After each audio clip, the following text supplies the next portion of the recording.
Assalamu alaikum wa rahmatullahi wa barakatuh. And a very good evening. You are watching, of course, the Today Show with me, Khaleel Muhammad. Hope you guys are fan-dabby-dozy. Right, first up, we are honored to be joined by someone who has turned personal experience into real action for our communities. Ripon Shamsul Ray has spent the last 12 years in the front line of the debt service sector, seeing firsthand how financial hardship can impact and devastate lives.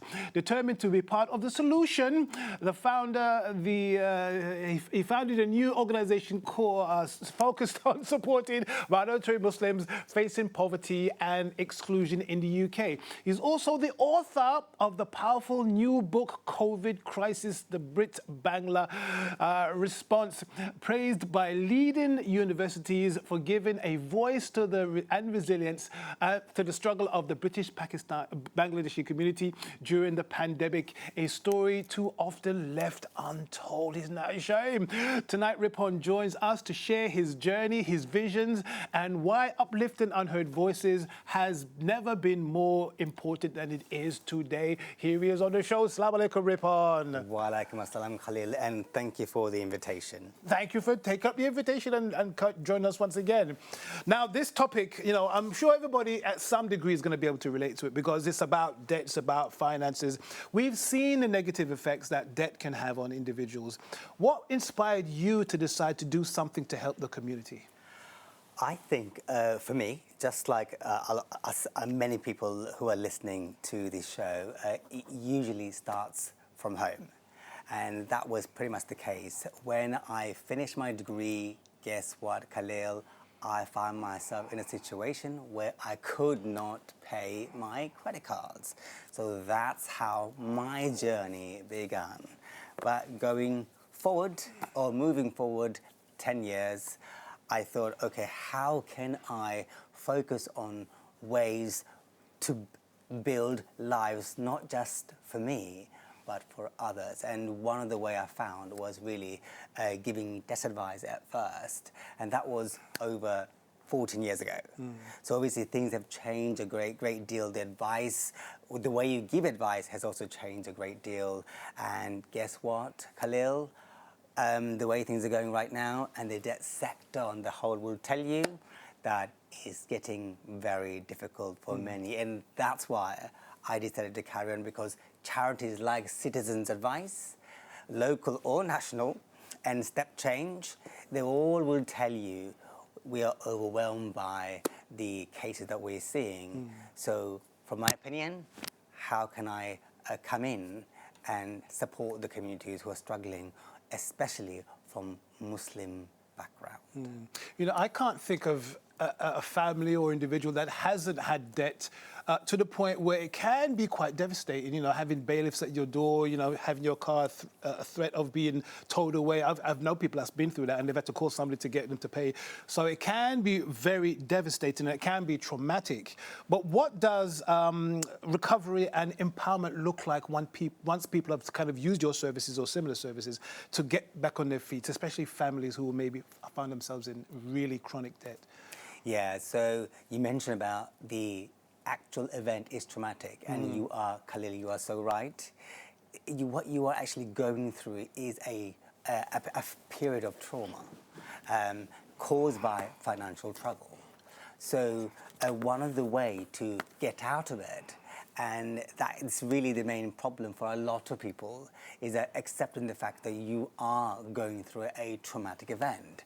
And most people, when they accept that they are struggling financially, then it can only be coming out of that traumatic event.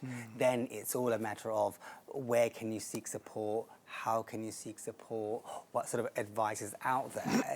This is how people would usually come out.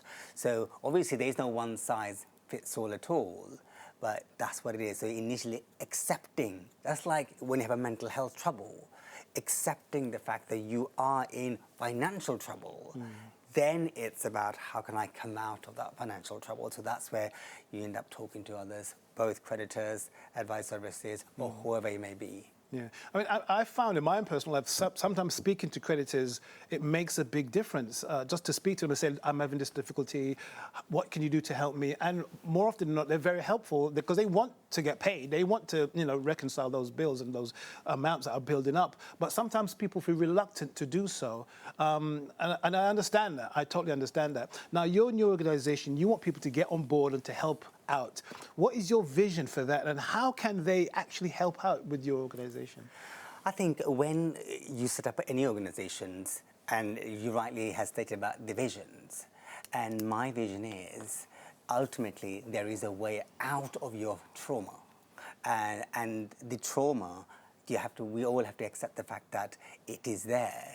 The only way you can come out of it, and hopefully my service will be able to provide that, is a step-by-step journey in order for you to be trauma-free, another word, debt-free, both collectively as well as individually. And what I mean by that, individual one-to-one support, if that is what you need, just like any other counseling, so be it mental health or otherwise, you need that individual support to come out of your trauma, as well as setting up forums where we can genuinely talk about the causes of poverty and develop practical national and local strategies from the perspective of the Muslims that we talk about, in order to say, this is working for us and this is not working for us. We need to think about a change in policies based on our both traumatic experience within the context of finance, as well as money education and other things. So there will be, on the whole, financial one-to-one advice. There will be education we all need, both early on and later on, and no doubt also collective response through forums and other things. Let's talk about your book. Quickly whip it out so we can see the cover. Your book. Here is the COVID cover. Crisis, the Brit-Bangla Response. Tell us about this book, and does it give you examples of different people who have come through that traumatic experience, and what's it about? Tell us the book.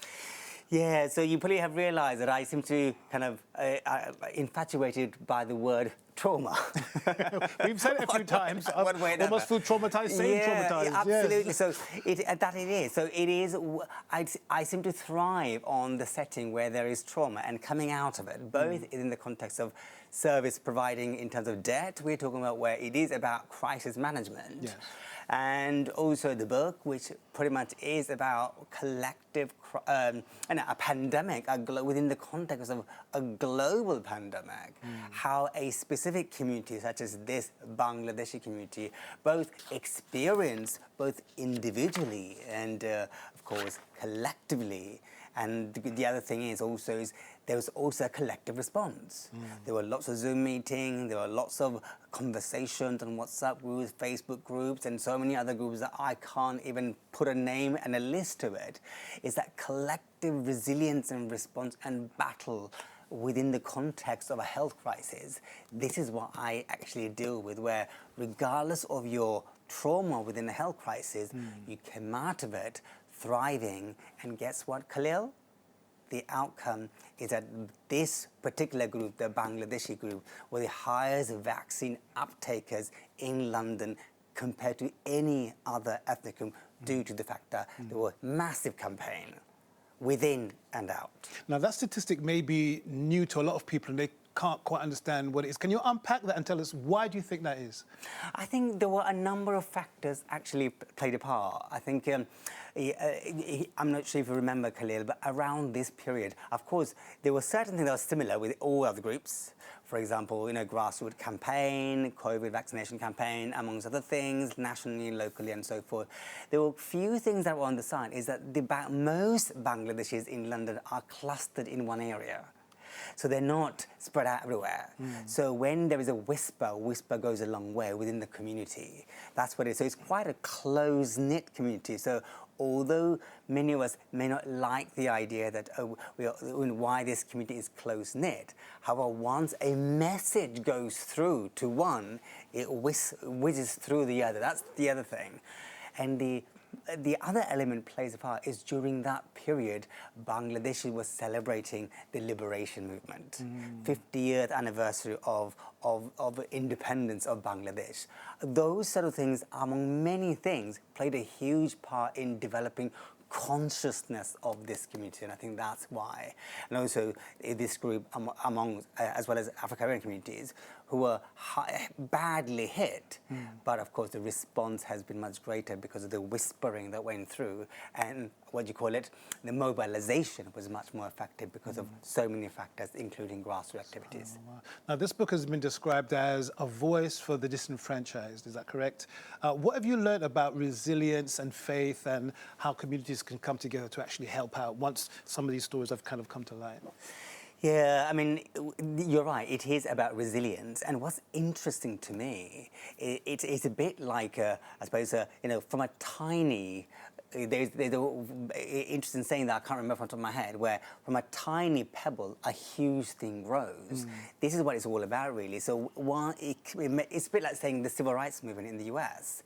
You know, it may started with Rosa Parks saying, no, I'm not getting off the bus, but then it became a mass movement throughout the USA to eradicate segregation. It's a bit like that for me in my journey, in the sense that you start with something quite small, then once the wind is on your side, it expands significantly and collectively, and that's what it is. It is about collective response, in my opinion. The Brit-Bangla Covid platform was developed during the pandemic, during COVID. How has that been received, and how has it sort of taken some of these disparate elements, if you like, and kind of put them together? Yeah, I mean, usually, just with some of my projects, or most of my projects, it usually starts from home, i.e. what I do in my room. And I think during the initial period of the pandemic, it really started with me sharing my story.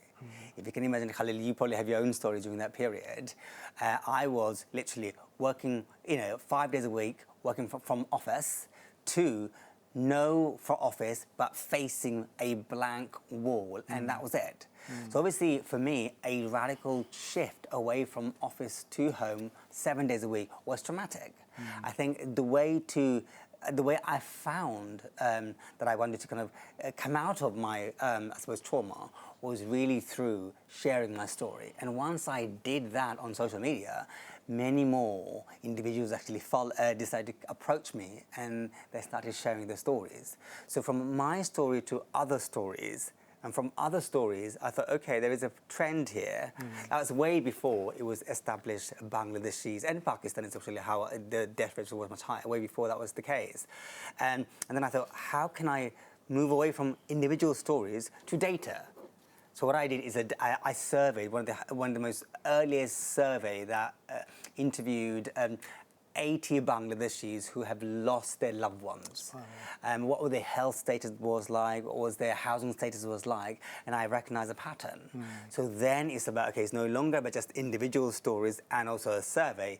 Let's organize public Zoom meetings and get stakeholders together and collaborate to share some of the issues that were emerging and share it to the health professionals, because the health professionals initially weren't quite sure which way to go, and they were looking for anything to find. So my hub became a hub, I guess, for academics, health practitioners and others, because they needed something in a, I suppose, untouched territory.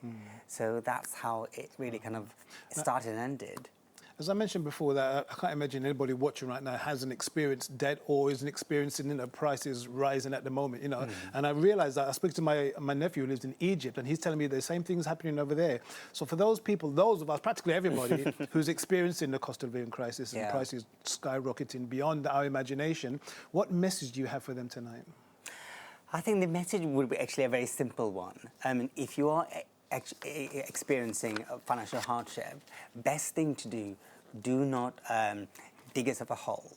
There is a way out. One of the ways is acceptance of you struggling, and don't be afraid of accepting. And once you accept the mindset, then it's about how you can get support. And believe me, creditors are willing to Yes. support you, and they themselves will, depending upon who the creditor is. Yes. If there are local councils have hardship funds, discretionary payment that you can get hold of, depending upon which council you are. You may be entitled to certain types of benefits that you not even explored, either universal credit or disability related, or the list goes indefinite. And the other thing is, creditors themselves, let's say banks and others, they have to forcefully take adjustments if you're struggling financially. So one of the ways they will know you're struggling is by you communicating. You have to speak to them, you have to communicate. Yeah. Absolutely, but ultimately, of course, there is advice out there where the advice is free. Of course, citizen advice is there, step change is there, and many more to name. But of course, soon you can also come to me to get bespoke, tailored support and advice. I mean, people are individuals, but maybe just give us a general idea of why do people find it so difficult to ask for that help? Is it pride? Is it the idea that maybe it's a man of the house, he should be shouldering all the burden himself? What is it preventing people from seeking out help like yourself and actually utilizing their services? Yeah, I think the interesting thing about advice, when individuals come and see me, there is no one size fits all. That's why you have to kind of talk to the person and find out what is the person's circumstances.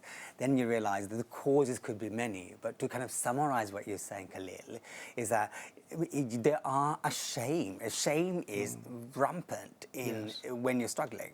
So, but the thing is, if you just focus on your shame and embarrassment, and as you know, in Muslim communities and most importantly South Asian community, we carry shame as a baggage and a package, and that's part of our blood, I guess. And to change that, it requires a huge change in your mind, and that's a big topic. But the reality is, in order for you to overcome the shame, is you have to talk. Yes. And seek advice. Now, you've got your book, Lovely Jubbly, but you're also on social media. Now, I understand you're doing gangbusters on Spotify. Tell us about your podcast on Spotify. Yeah, I mean, it's linked with debt related, and I've been doing a podcast for the last 3 years. I'm proud to say, actually, the Debt Talk podcast on Spotify, because that's pretty much the direction that I've been promoting, is what is the leading podcast in the country around debt. And it's because you do have to work hard with the content. You do have to work hard with the types of people you have. It needs to sound genuine and also authentic. And I'm proud to say that the debt advice sector accepted my podcast, and I can only go along with it by who is listening, what the listening rate is like, the rating, and how the conversation is going. So I've been quite fortunate, actually, is that because I kept on doing it, because doing it for years and years, it does take a while to something to be like a fruitful. So yeah, and it's called Debt Talk. Yeah. Well, Ripon, I want to thank you once again for coming. Show us that book one more time. Show us the cover. Thank you, Khaleel. The COVID crisis, the Brit-Bangla response. And where can you buy this? I don't know if you mentioned before. You can buy it on Amazon. It's available on Amazon. Debt Talk. COVID crisis. COVID crisis, Brit-Bangla response on Amazon. Yes. Alhamdulillah. Ripon May, thank you so much. I know what we've discussed is so relevant. As I say, everybody's experiencing it in one shape or form or another. So I think it's very fortuitous that you've come on board and talk about stuff that people don't talk about and people don't seek help for. So thank you so much for coming in, brother. Jazakallah. Thank you. Right, join us after these short messages for more of the Today Show. See you in a short while.